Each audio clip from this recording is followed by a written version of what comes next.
Greetings, ladies and gentlemen, and welcome to this latest rendition of Tales from Outer Space. Taken from the subreddit HFY. All the relevant links will be down below. And as always, I hope that you enjoy, and if you do, please consider supporting the channel. Now, on to the science fiction. I would like to give a quick thanks to our Tier 5 channel members and patrons. Fallen Angel, Buzz Killington. Thank you again. Now on to the story. Singing Humans, written by fatedapollo.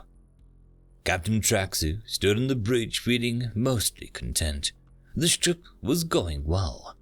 They were even ahead of schedule, mostly thanks to the new hires. 2 large Zerlon cargo handlers, with 4 legs, 2 arms and chitin. They are scary looking in many races, but they would be good at their jobs, strong and precise. And then there was the human, Violet. Traxu had never met a human before this trip, but she had worked hard as a cargo master and the crew liked her. Even the Zerlons, who were usually antisocial, talked to her. While not as strong as them, she was quick to improvise, and she listens to their problems and makes suggestions.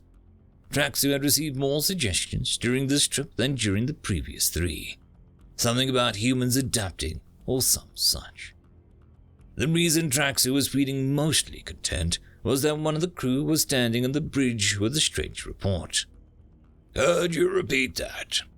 he asked his crew member. A PLDS, a humanoid race much like himself, but smaller and with a long head tentacle, which he was nervously holding in his hands.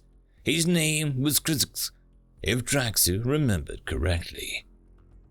"The human is singing." He looked to the floor, almost tearing up. "I have heard the human sing. Why are you telling me this?" Traxu remembered walking into the cargo office, hearing Violet doing what she called humming singing. He'd seen other field dice crewmen in the cargo while she was singing as well. It was pleasant to listen to, but nothing to report over. This is different," the crew member said and sniffed. He slumped his shoulders and Traxu wondered what the hell was going on. "How is it different?" he pressed. The fact that Krzyx was showing a lot more emotions than was common for someone of his race, in and of itself, was a bit worrying. "She's singing with words, and she's putting emotion into her voice," Krzyx sniffed again. Traxu rubbed the bridge over his white nose. Well, he had no real idea that Krzyx was saying apparently. He could not end his shift just yet. "Fine, I'll go talk to her.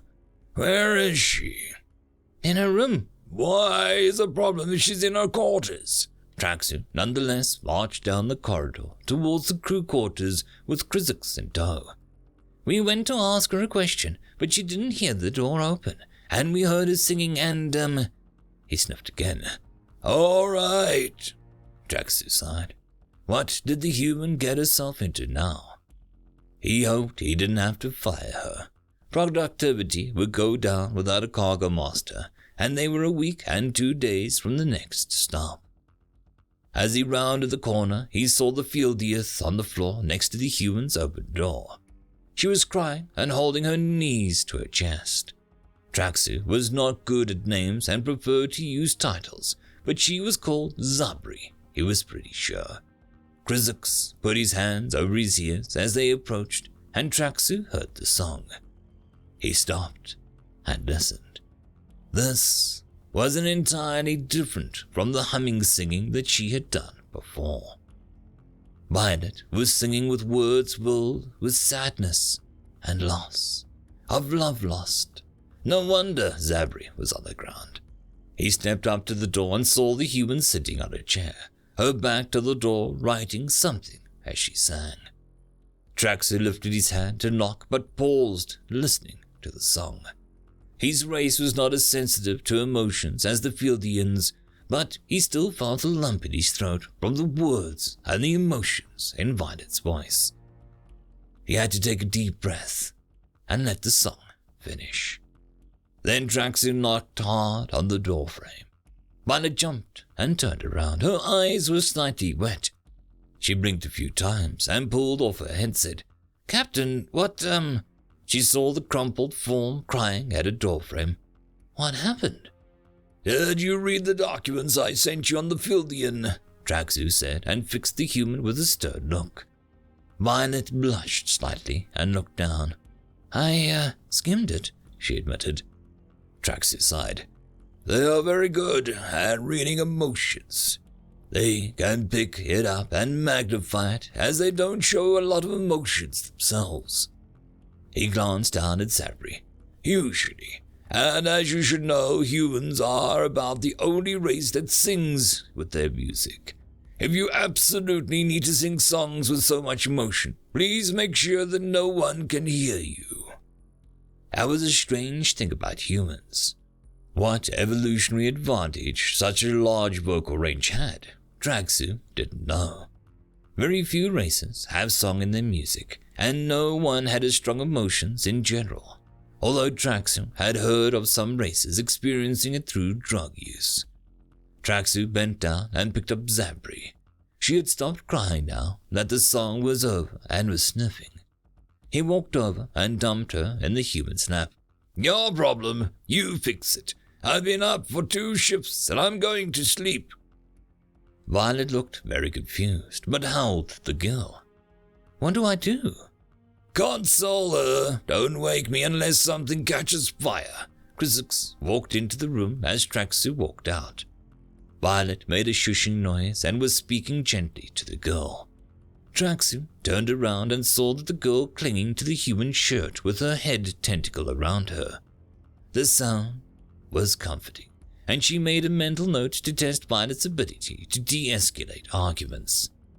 Krizzix stood by them and offered advice on calming Lbry down, while he himself showed signs of wanting the same treatment. Humans. She could probably get all the crew on her side. Good thing I'm stuck with one of the nice ones." Traxu didn't want to know what it would be like if a human decided mutiny sounded like a good idea. Not that he thought Violet would. "Read up on the documents I sent you, Cargo Master." "Yes, Captain," Violet said, and whispered something to the girl, who giggled, but still clung to her. Violet was apparently forced to spend the night in a group bed with the Filbian's shed.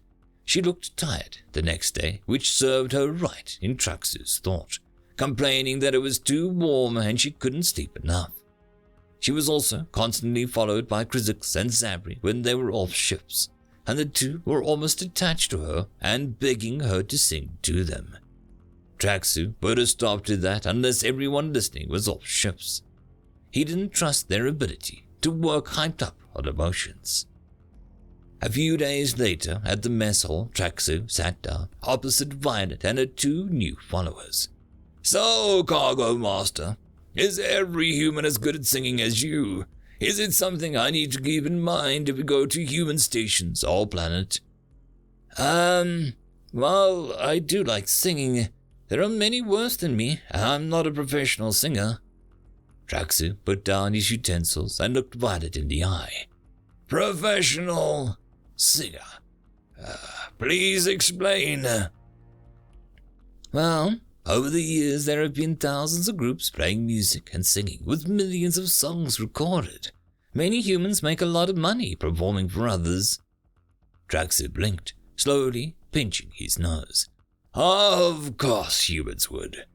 He looked up at the 2 excited Fildians and the one human who seemed to think it sounded normal. He sighed. "Tell you what, I'll see about making a trip to Solari 7 by the time we have the next ship overhaul." Crooks and Lbry almost glowed at the prospect of hearing tons of human music. "Thank you, Captain," both of them said. They had certainly begun showing more emotion after Violet had come aboard. Traxu nodded and walked back to the bridge, bringing his food with him.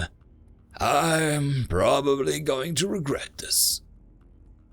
End of story. And that, my friends, concludes this video. I hope that you enjoyed, and if you do, please consider supporting the author, even by popping over and leaving a thumbs up or a nice comment, just to show your appreciation for the story. However, if you wish to support this channel, there are links down below which will help immensely. I will see you all in the next one, and until then, I hope that you have a fantastic day. Cheers.